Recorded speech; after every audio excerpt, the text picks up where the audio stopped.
अगर मैं किसी राज्य की मुख्यमंत्री बनी तो मैं तो सारी मस्जिदें, सारे मदरसे तोड़ दूंगी, सारी मज़ारें तोड़ दूंगी। अच्छा, मस्जिद से क्या दिक्कत है आपको? अब मस्जिद में कोई नमाज पढ़ता कहाँ है? रोड पे नमाज पढ़ता है।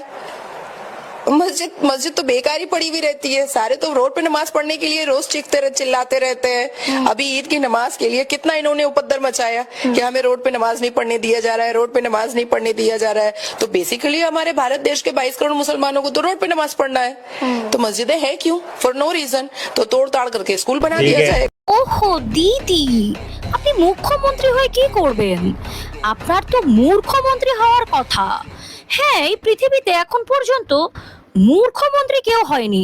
আপনি চাইলে ওটা হওয়ার ট্রাই করতে পারেন। আপনি এটার জন্য একদম পারফেক্টলি এলিজিবল দিদি। কারণ একটা সেকুলার কান্ট্রিতে আপনি একটা বিশেষ গোষ্ঠীর প্রার্থনা স্থানই ভেঙে দিতে চাচ্ছেন।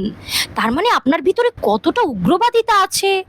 আপনি তো মূর্খতারই পরিচয় দিচ্ছেন। তাহলে আপনি মুখ্যটা কিভাবে হতে পারেন বলুন তো? মুখ্য তো সেই হতে পারে যার ভিতরে জ্ঞান, ধ্যান এবং সঠিক পরিমাণের বিবেকটা কাজ করে। আপনার মধ্যে তো ওগুলোর কিছুই নেই।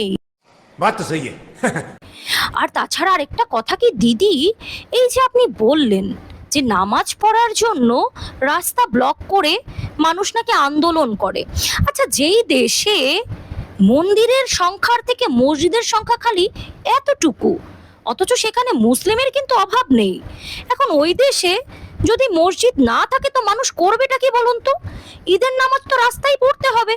কারণ মুসলিমদের ঈমান তো এত সহজ বা এত দুর্বল না আপনাদের মতো যে কিছু হলেই যে কাউকে ভগবান বানিয়ে নেবে বা যে কারো দিকে গিয়ে মাথা ঠেকবে।